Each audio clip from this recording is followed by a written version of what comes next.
Welcome to InnoBuzz Java video tutorial part 11. Multithreading. In this chapter we will see the multithreading in details. In the last chapter we have started learning about threads. Now we go deeper in this topic. We will see how we can synchronize our threads, what is the other way to using threads, and we will see some further useful methods. Let's see the overview of this chapter. We will talk about implementing multithreading in Java. We will see the pros and cons of multithreading. We will see the synchronization.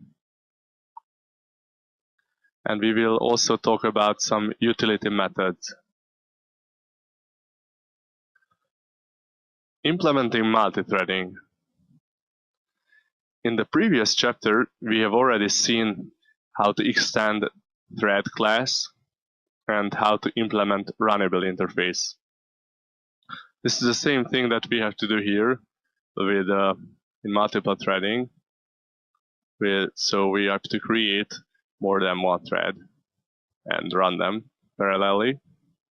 And we will also study about using timer and timer task classes. We have mentioned that we can use threads to apply timing on our tasks and to repeat them. In Java language, there are timer and timer task classes in the java.util package. We can develop applications more easily with these high-level classes. It is very easy to use them. The timer class has 4 constructors.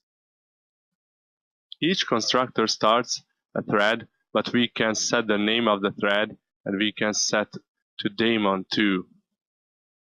So there is the empty parameter timer. We can create one that is daemon. We can give a name to it, and we can do both things. So name and set it to daemon. What are we going to do with this? There is a schedule method in the timer class, what we are using for timing our tasks. We have to give a timer task object to this method that describes the task what we want to schedule. It will be the thread.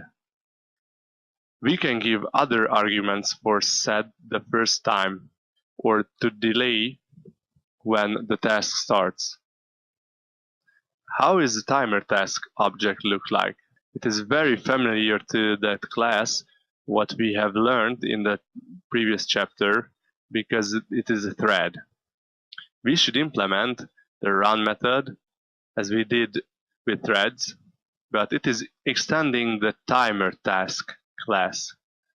In the schedule method, we can start a timer task object that repeats itself more times.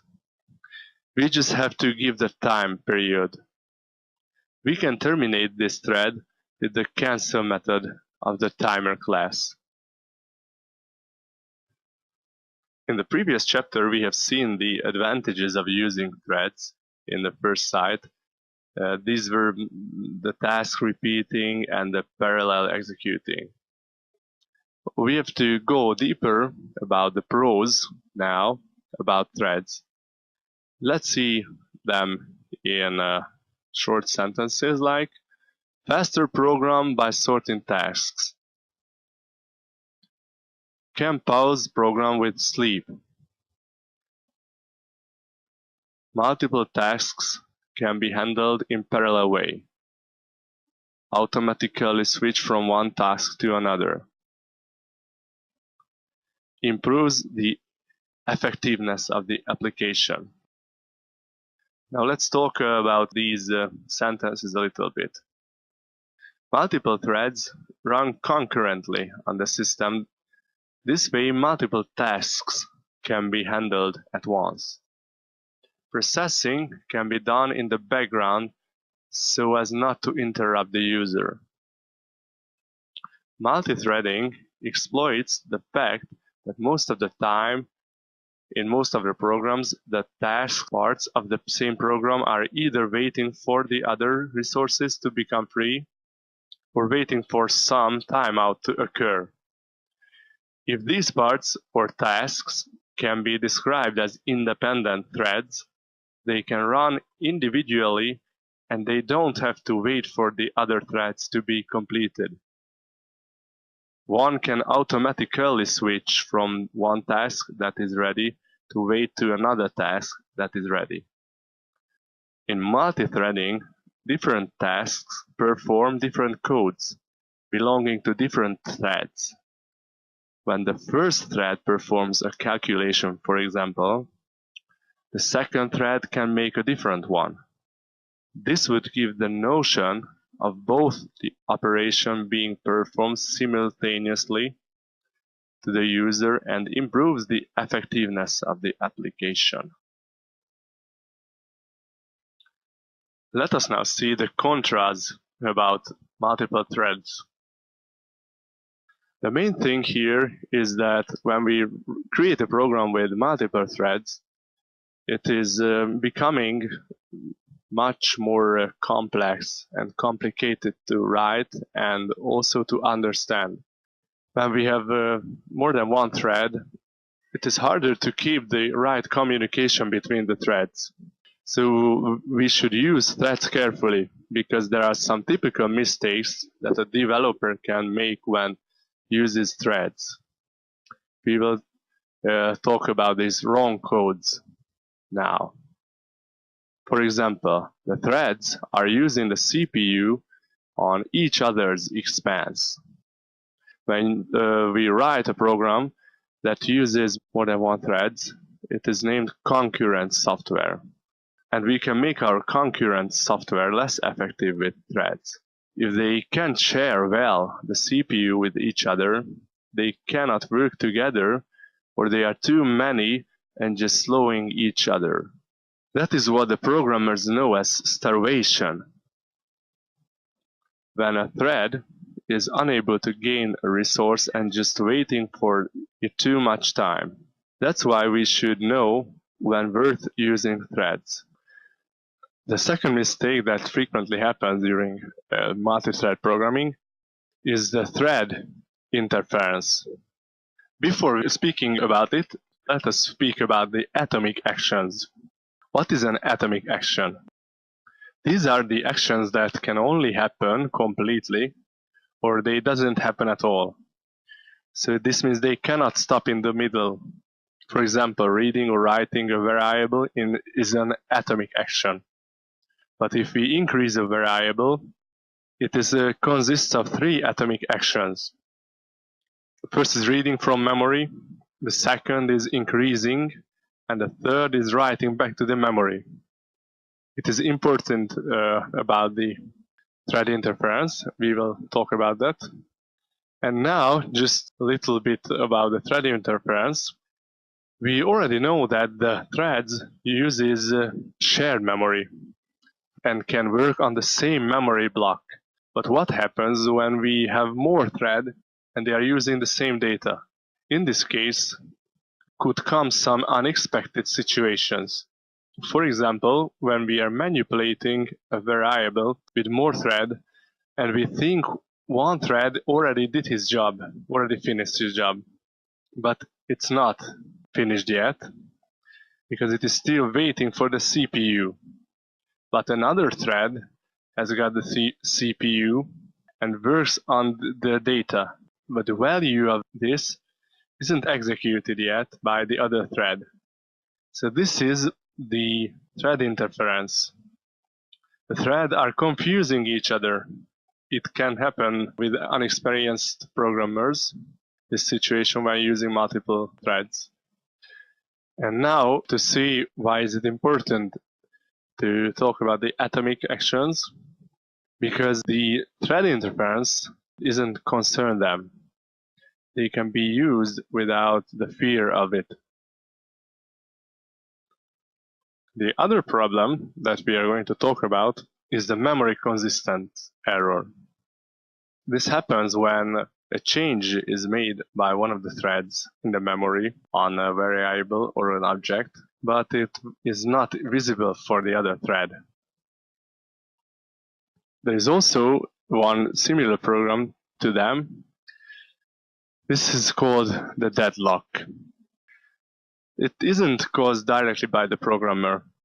It is a case when the threads aren't blocked, they are just cannot respond to each other. They are waiting for each other's response.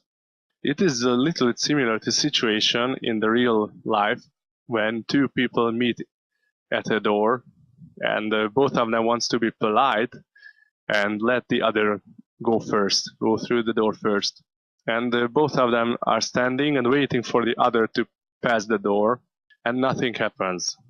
Well, of course, it is much more complicated to solve this problem than in the real life, in the programming.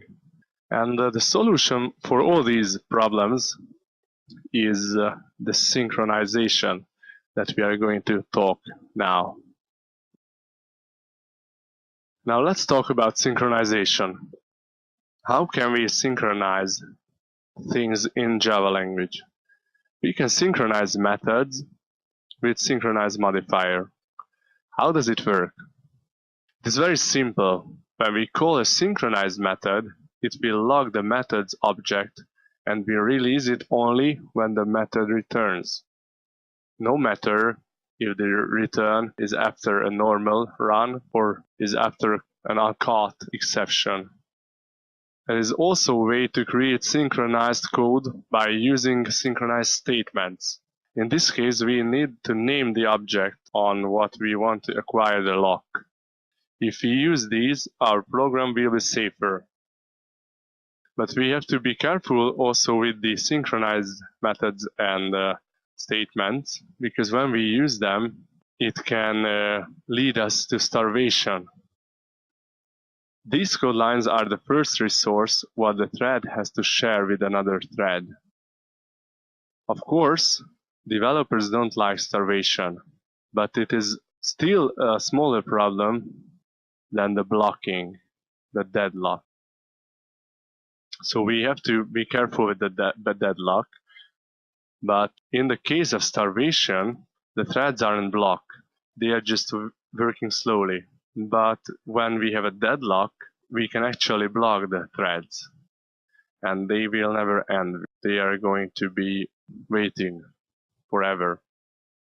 There's another example of a kind of problem when two threads invoke a synchronized method.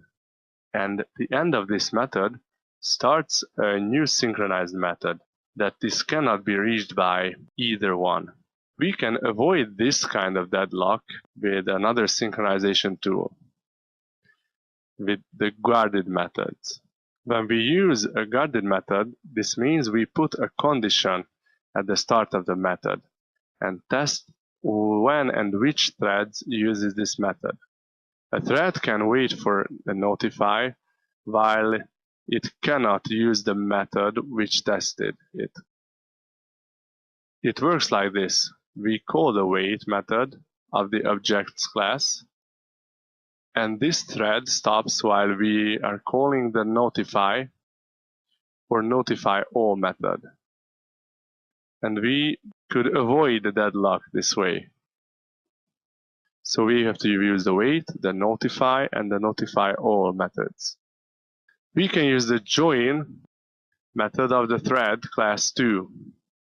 In this case, the thread is waiting for another thread to complete, and after this, it's going to start the task.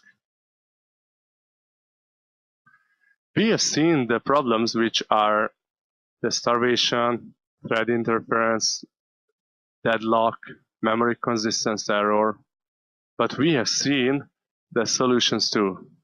Synchronized modifier, guarded methods, wait, notify methods, and the join as well. We are going to see them, of course, in practical part. And at last, we collect the utility methods. We have already met the run, sleep, wait, join, and yield methods in the previous chapter. We shouldn't forget the isAlive and the getState methods as well. We have met them. The second one is used for monitoring. It isn't usable for synchronization. To talk about the getID, all threads have an ID. We can get this by getID method. It is a unique long number. It's only reused when the thread is interrupted. The following methods are not recommended: the stop, the suspend, and the resume. Using these methods make the program uncontrollable. These are deprecated functions. What should we use to stop a thread instead of them? Well, I suggest using these methods. Firstly, talk about the interrupt method. If we use this on a thread which is blocked by wait, sleep, or join, the interrupt status of the thread will be cleared and the interrupted method will throw interrupted exception. Every thread has an interrupt status, and this is important. If we have got a thread that is waiting for an input-output operation, the interrupt method sets the interrupt status of it and throws close by interrupt exception.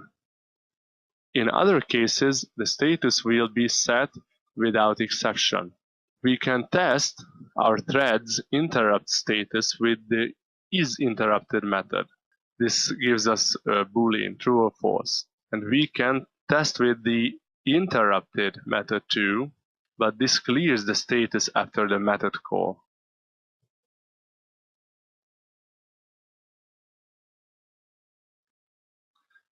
Let's see now in practice the timer and timer tasks. I start from an empty project again, and we are going to create a class which is called Memento. This is going to be a timer for us, and also we are going to create a timer task and try this out. I add a new class to my project. This is going to be my timer task first. This is going to be Memento task.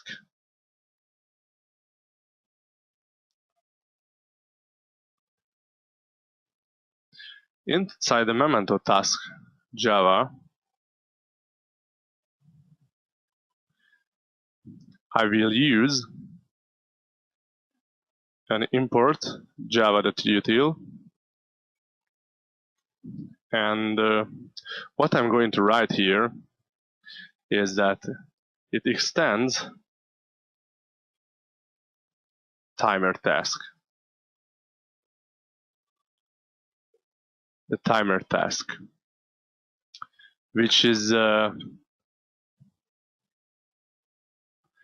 which implements runable. So this way we are going to create threads through this timer task. I will use the other class which we are going to create next. Here, the Memento. This is going to be our timer. Memento. And we are going to repeat something. So I use repeat times. Let's say repeat times is 5. We are going to repeat it 5 times. And I'm going to create a constructor.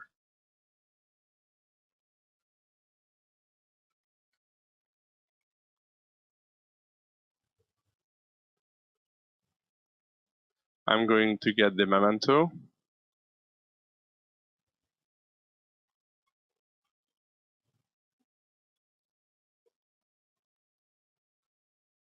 In this constructor, I only do that memento is going to be memento.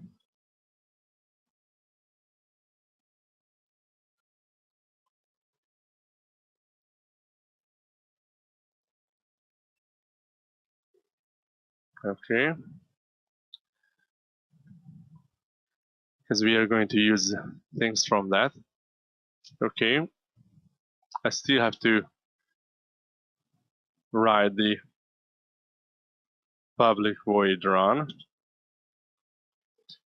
I have to implement this here because we are in a runnable. And what I will do here is a very simple code.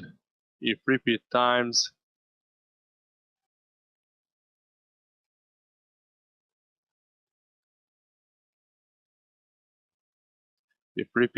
is greater than 5, greater than 0,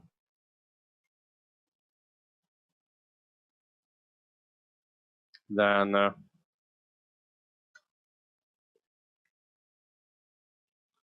we write out just simply repeat times,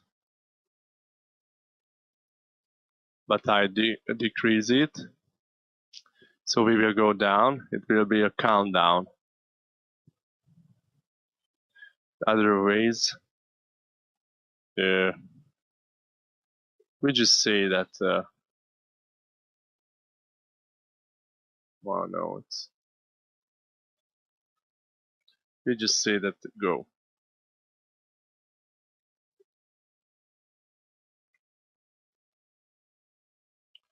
Go, and we are going to see use the memento here, the instance, and I'm going to use some member of it, but first I save it and I create the memento because I cannot use it now. So I create the memento class now.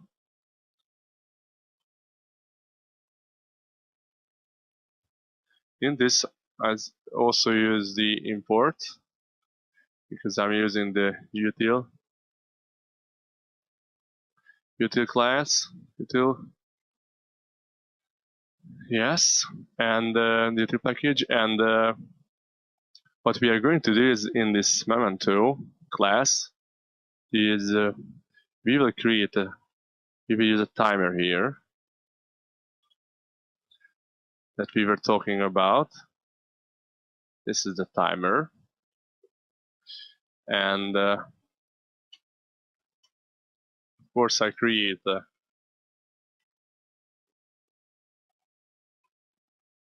constructor for it. We are going to get some seconds here because we have to make a countdown. So we start from 5, and we are going to use some time in seconds to go down to 0, for example. But I can use more seconds if I just set the time here, the timer, and okay. What I need is timer. I give a new instance of timer to it, and the important thing is, as I've told, is to schedule this. And I'm going to use this constructor to use it, and we give a new memento task,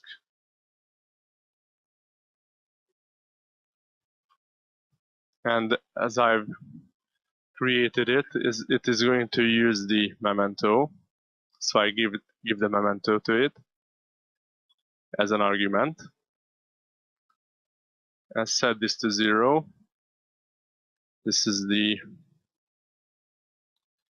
initial time, and I see here I have to use the milliseconds here, so I have to multiply it with 1000, and that's it. This is the scheduling of the memento, and I don't need anything else to do here now. So now we can use the memento, and I have to use the timer of it, and just simply cancel it after the 5 times. So this is the memento task. And to try it out, what I only need to do is simply instantiate memento. And I give 1 second here, so this is going to be a simple countdown by seconds. And just to see when it started, we say that get ready.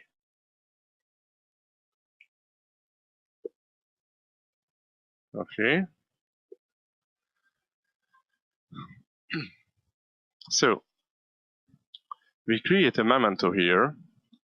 I give 1 second as an argument, and I use this. I create a timer. I schedule this timer with a memento task, and I set it to this milliseconds, this amount of milliseconds. I use the memento task, which extends the timer task, and we are going to repeat 5 times this system out, and at the end we say go. Hopefully it works. Let's see. Get ready. 5, 4, 3, 2, 1, go. That's it. This is a simple version. Of course, if I change it to 2, then it will go slower in every second. Okay. So this is a kind of timing. We can also use this to set to a specified date. And it is interesting, so we are going to try it. What I'm going to do is write another constructor, also another memento, which is going to use date.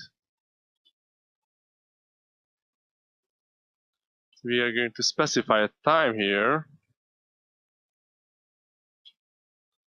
and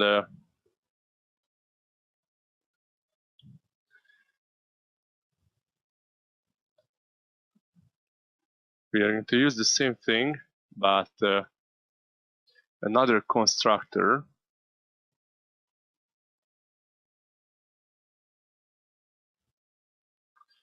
We are going to use the time. The time here. This is another constructor of this, and another arguments for this method, the schedule.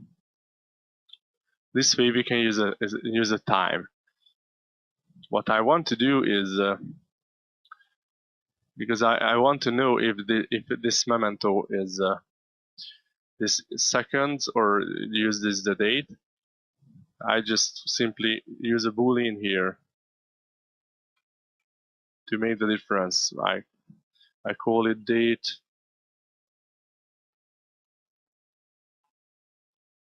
version, and default it's going to be false.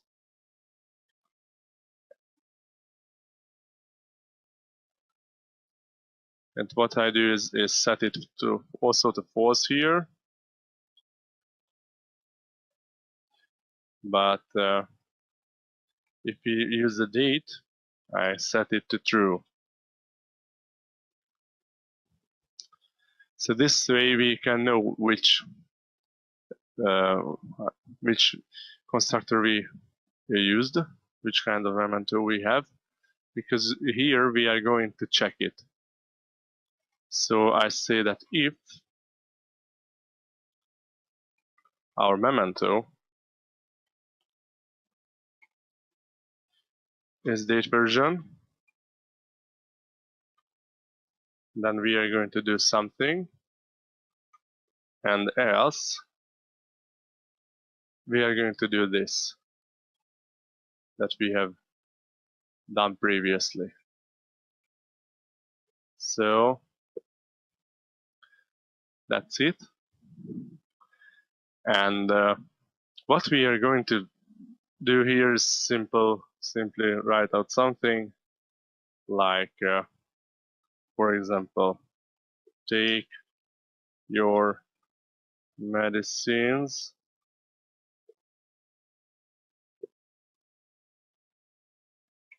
and just exit the system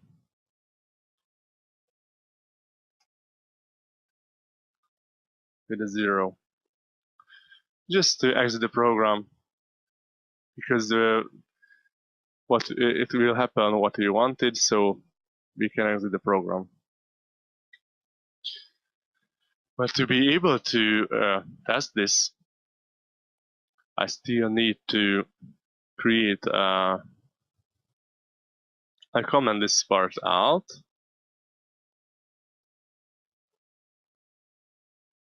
and for this I have to use a calendar to try this out. This is a calendar class in java.util.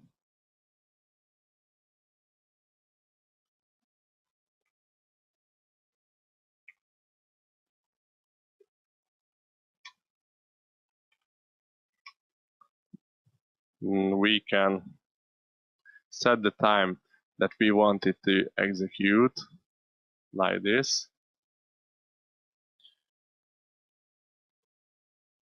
We have to set the field here and the value. We can use some constants for it. This is the easiest. So calendar dot hour of the day, for example, hour of the day. So we use the hour of the day, and here is 25 hours. So I use this to set it.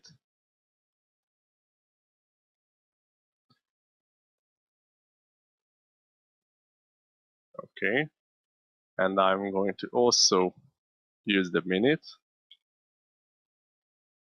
The minute is well, I try it with 89 because it's 87 here, so I try to catch the best moment. I have to be fast, and just second is going to be 0 or 1, it doesn't matter. What we need is date, time. So I created a date instance and I set it to our cal dot get time. So we get the time from this calendar object, and I create a new memento with this. cal with this time,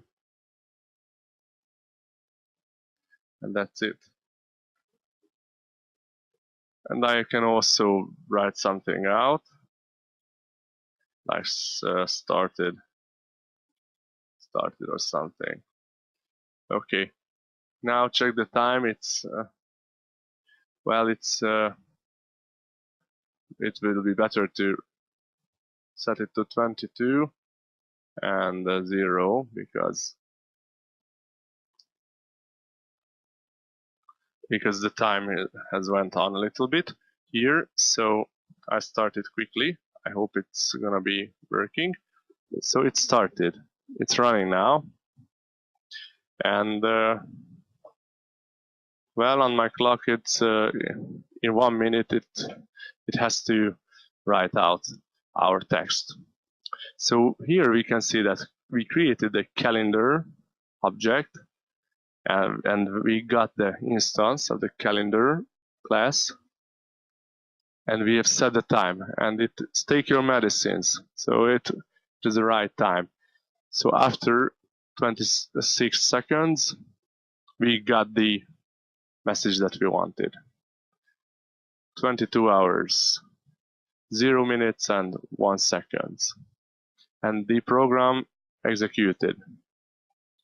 Now this is how to create timers and timer tasks.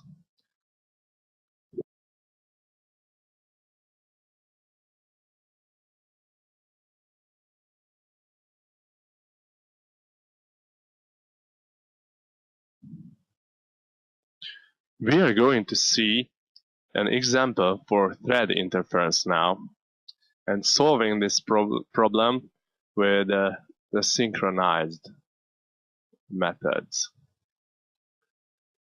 What I'm going to do is create a new class in our project.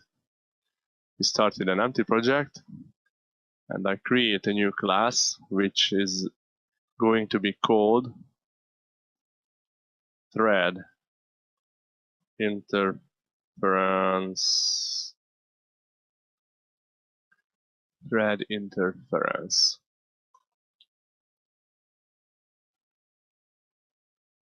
Inside this class, I'm going to create a method which will use a variable here,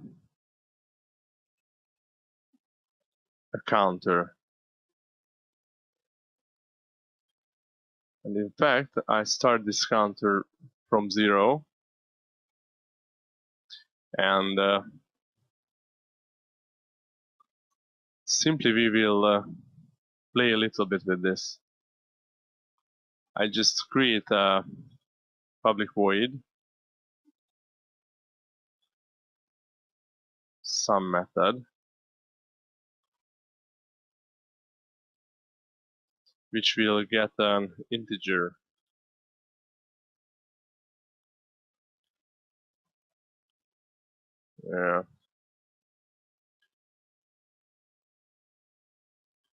Like add or something.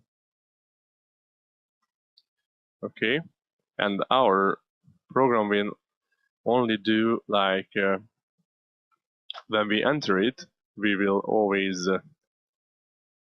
get the name of the thread to be able to see which thread we are currently using here, reaching. So the get name of the current thread, and I say that this thread enters some method, our sum method here, and I add the add to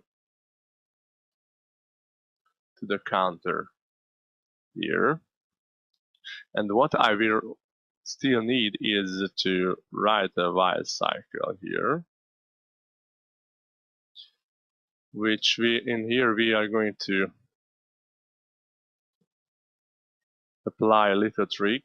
So the counter is smaller than 100 and the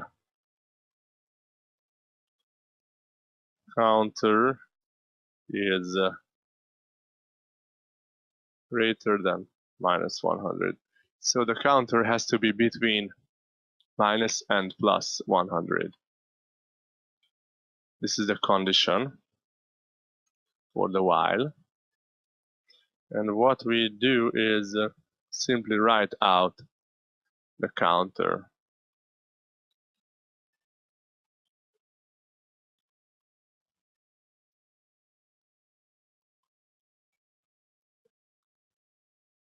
Simply write out the counter and make a little sleep here. Of course, I use a try catch block.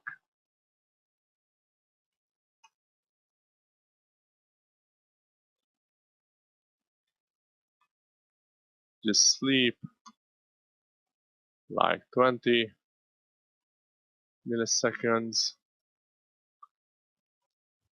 because we want to give a chance to the other thread to work a little bit. And first we catch interrupted exception. Okay, no matter. Okay, and I also do the same thing at the end of the cycle. So I always change the value of the counter with this number. I will give positive and negative numbers here, so this will be the trick. And at the end, we also write out that this method was left.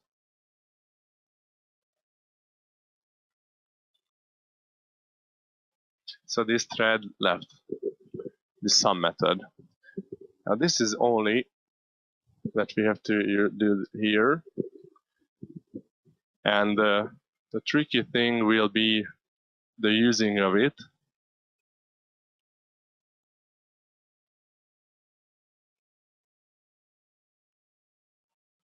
Well,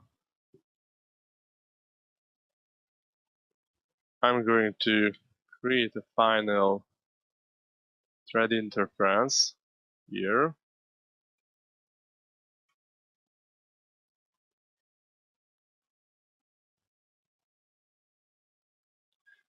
Thread inter is going to be the name, and I instantiate my class. That's it. And I'm going to create some runnables right here.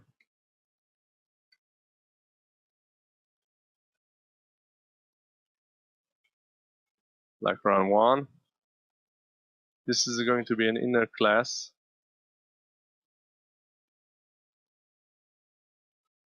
I don't want to create a new class for this. This is a shorter way to do it like this. I'm also showing this as well. And this, as this is a runnable, of course I have to implement the public void run with empty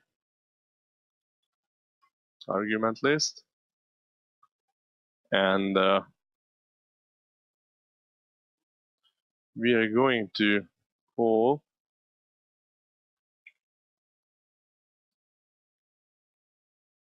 the sum method of our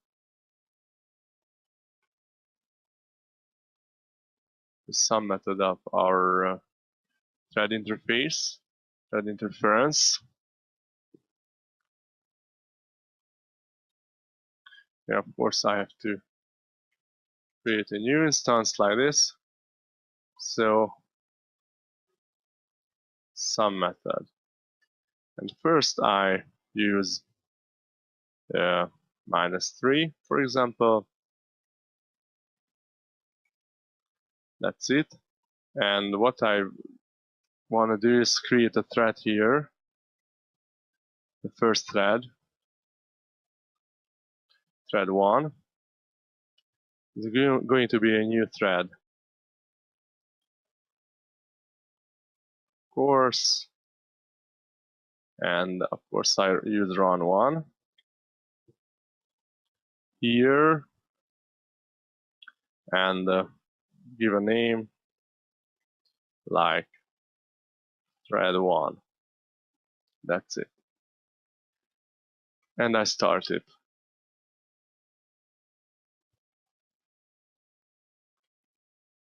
I start my thread. That's all I have to do. And I'm also going to make it sleep a little bit. So I copy this part. I want my thread to sleep a little bit. Let him sleep for 100 milliseconds. And what I still have need to do is do the same thing with the next one.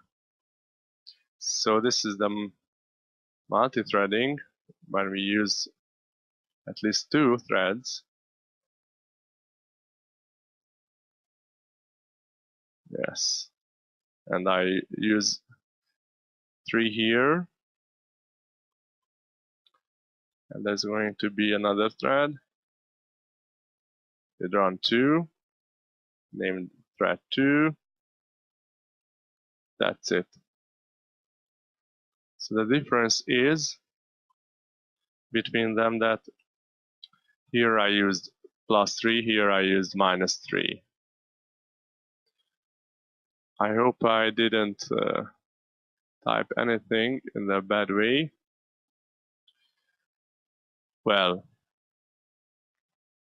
I tried to start it. Well, we can see what's happening here. This is an infinite thing. So this is the thread interference. They are always changing their values. Maybe later it will stop some way. But I stop it. So I stopped it because the values were always changing. So thread 1 entered some method, and the counter was -3, and we went down to -15. Then the thread 2 entered some method as well, and yes. Well, I should have written out the thread name here.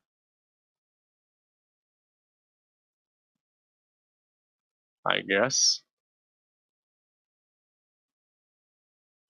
just so we can see that at the moment which thread is active. Yeah, so this is what I wanted to show, that they are working parallelly.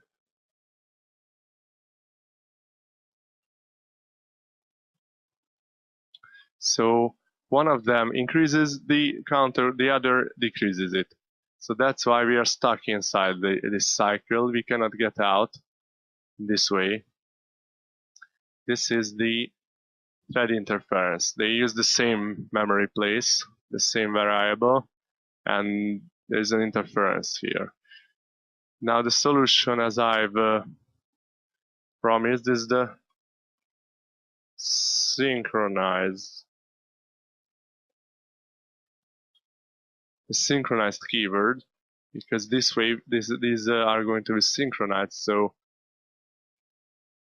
the first thread is going to wait the other thread to finish, so they cannot interfere this way. I'm showing what's happening. Yes, it finished. So we started with thread 1. It entered some method. It decreased the counter until 100, and it left our method. Then the thread 2 entered our method, and it started to increase the value, and when it became more than 100, it just left the method. So this is a small and easy example of the thread interference and using the synchronized methods.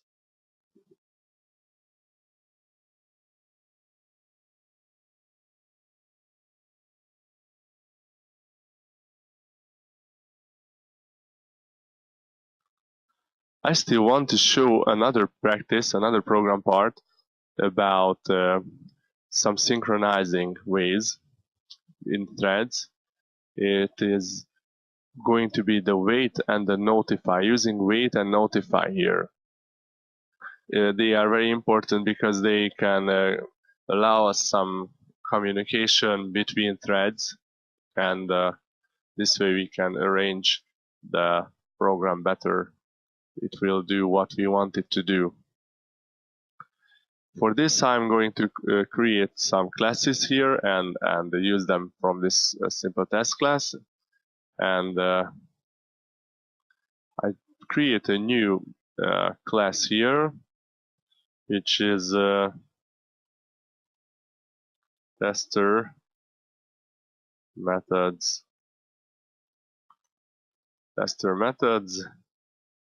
And we are going to write two simple methods here. We are going to use an integer, a counter, and that's all we want to use at the moment. And what we will use is a public synchronized int get, and this is only going to return our counter. This is going to return our counter, and mostly that's it. I'm going to write out something so we can see.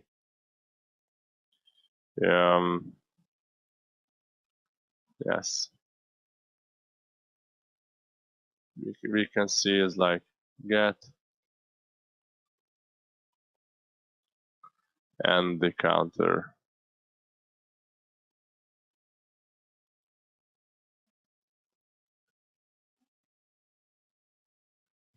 That's it. And we also want to write another, which is going to set it. This is going to be a little bit similar, so I copy to save some time. This is going to be a void, which is set, and we are going to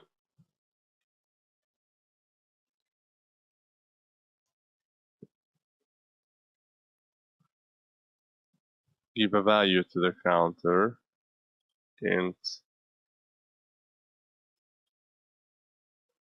We are going to give this value C and T, what we get here, and we'll see that it's the set, and we don't need to return, of course. And that is all we do here first. Well, I save it. This is a very simple class, as you can see.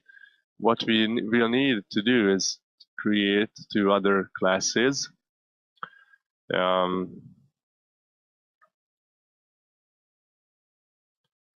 This is going to be a setter. I'm going to call it setter, and this is going to be a class that implements runnable. We are going to create the threads out of it.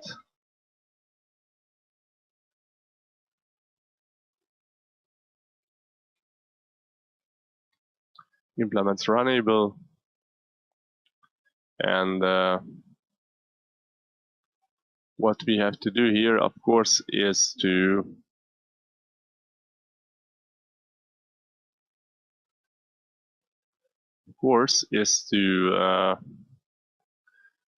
write a run here, and I'm also going to create a constructor for our tester methods.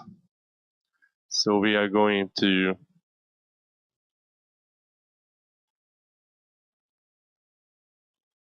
I'm going to use a tester methods field here, tester methods tm, and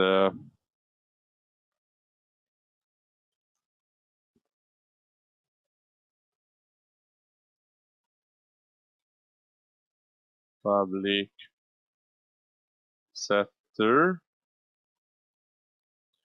This is going to get this tm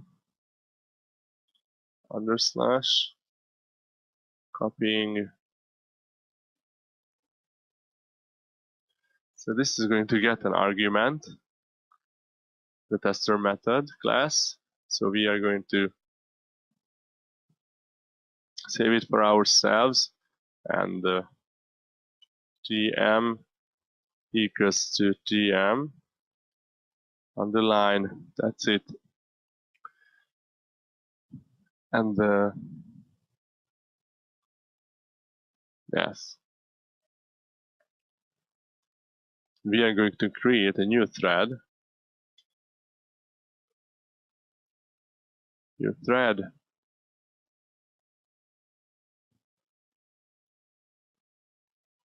This, so we give the runnable that we have here, and a name which is setter and dot start. So we started. This is what we are going to do in this constructor here. And of course, to be able to implement runnable, we still need the public void run.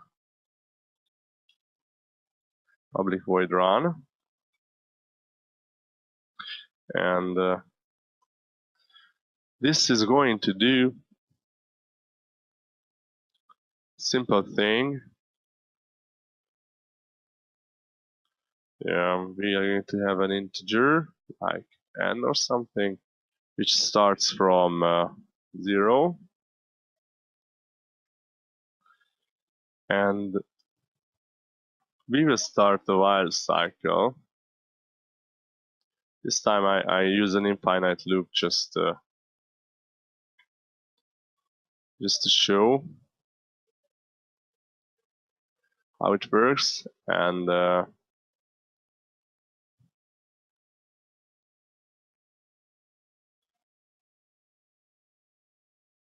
what it will do inside here is use the set method of tm. Set, and we put n here. That's it. Of course, we increase it. Well, if you don't want infinite, we can say like n is smaller than,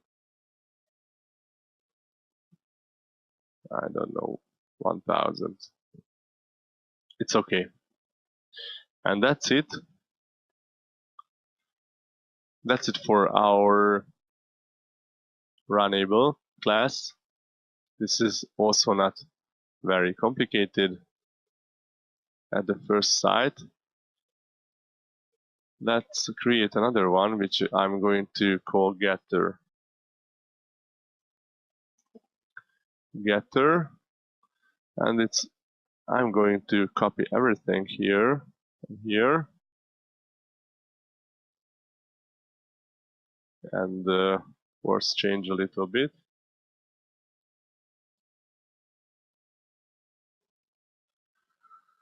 So this is our getter.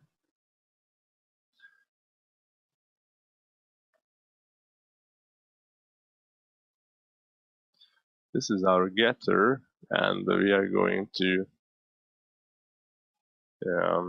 do some things differently, of course. Here we also implement runnable. Here we also have a tester method, of course. We also get it, we set it the same way, and of course we name it getter here, and we start it, and then in the run we use the get method of it with an empty parameter. So this is the getter that we have created. And to be able to try this whole thing out, I'm going to create it here, a tester method. So this is going to be the tester method, tm is a new tester method. So we instantiate it here, and we are going to create a new setter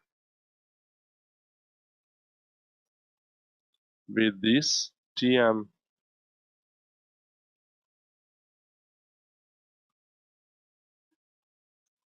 and the new getter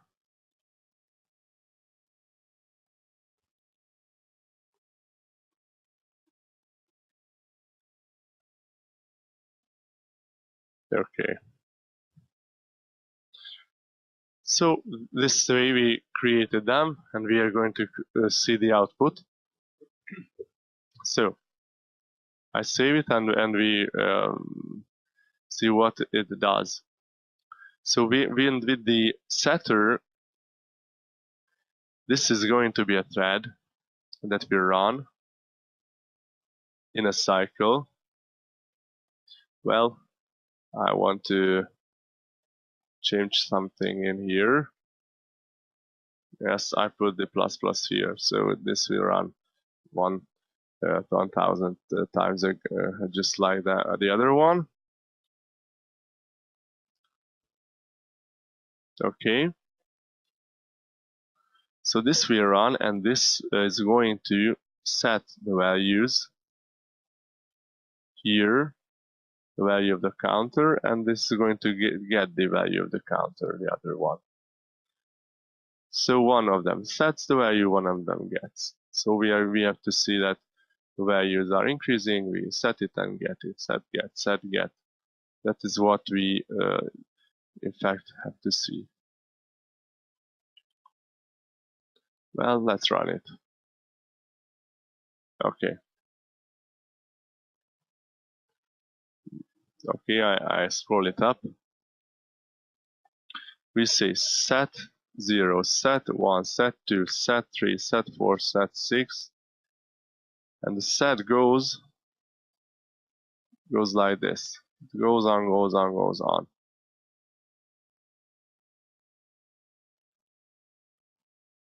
Yes, and until it goes until the set until 1000 almost, and we still got no gets, and the gets start at 999. So problem with this that we wanted to set the values and get them. So set one value and get one value because we have two threads here and we want them to work together. But this way only we set it the values, all the values, and then the get started, but the get gets always the 999. So it didn't really work as we wanted it. We also always get the same number, and all the numbers that we have set are just for nobody. Nobody sees them. This is not good this way. What we need, why is it like this? Because one of the threads is waiting until the other finishes. So they are too polite to each other, as I should say. What we need to do is, in fact, write some codes here to make some communication between them. And this is going to be, for this we need a boolean here.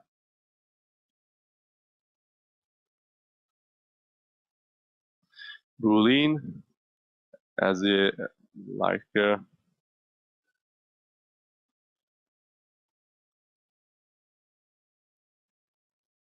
can set,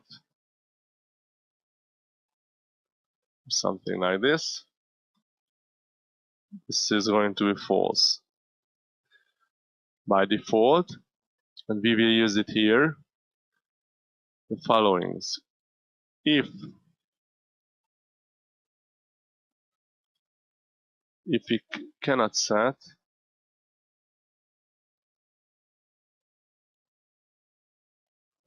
can set. So can set is false. Then we will do something like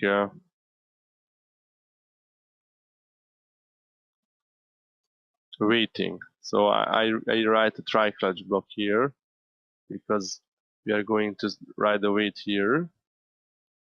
So we have to wait until we can do the set. So we will wait, and of course we have to put it in a try catch block because it throws exceptions. We are catching exception here. I just use a general one.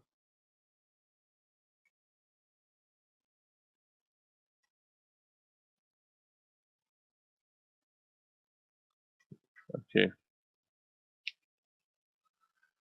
and that's it. We have to wait for the other thread, and we write it out. And when we get to this point, before returning the counter, we are going to notify. We're going to notify the other thread that we are done here. And this is the same thing we are going to do in the other thread, in the other method, but of course the opposite. So if we can set, then we are going to wait here. So the same thing, but I just copy the whole thing. This is a try catch block.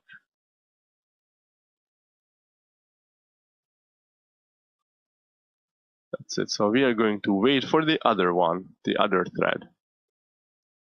And then we give the value here, and at the end we also notify. So that's what we need to do to make these two threads communicate. Okay, so we come here, we started with a false. So we come here, we wait for the other. And the other thread is going to create this counter set this counter for us, and it's going to notify us that we can write the get. And then we are going to write the get, and we are going to notify the other, which is going to wait here. So this is communication. This is okay. Let's test it.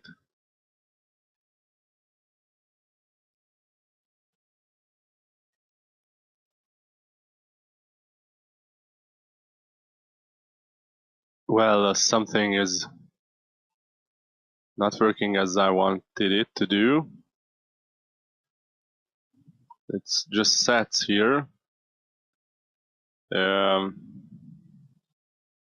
I have to check it. Yes. Yes, I think I got it. I forgot to use the.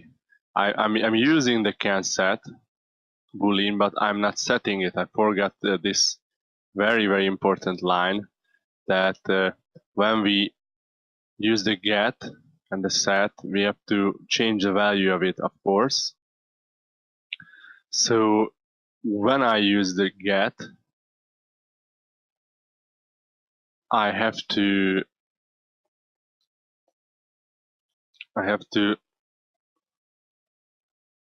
change the can set to false every time, and when I use the other, I have to set it to true. So when I use the set, when I use the set, it is going to be true. So this is the way they can see what happened in the other, that it always changes. That was a big mistake, so it's no question that it cannot work properly. I checked it like this. Okay, it already finished at 99. Yeah, and we can see that the sets and the gets are going one after the other. 0, 0, 1, 1, 2, 2. So we send one number and we get it. We can imagine it like this. Of course, this is an example program, but it can be clearly seen that the communication is working properly. The two threads can communicate with each other. Set, get, one after the other. And what we have set, what we have sent, we always get with the other thread. So they are working together. But this was another example for synchronizing and communicating between threads. So we can see a few things, how they work in these programs.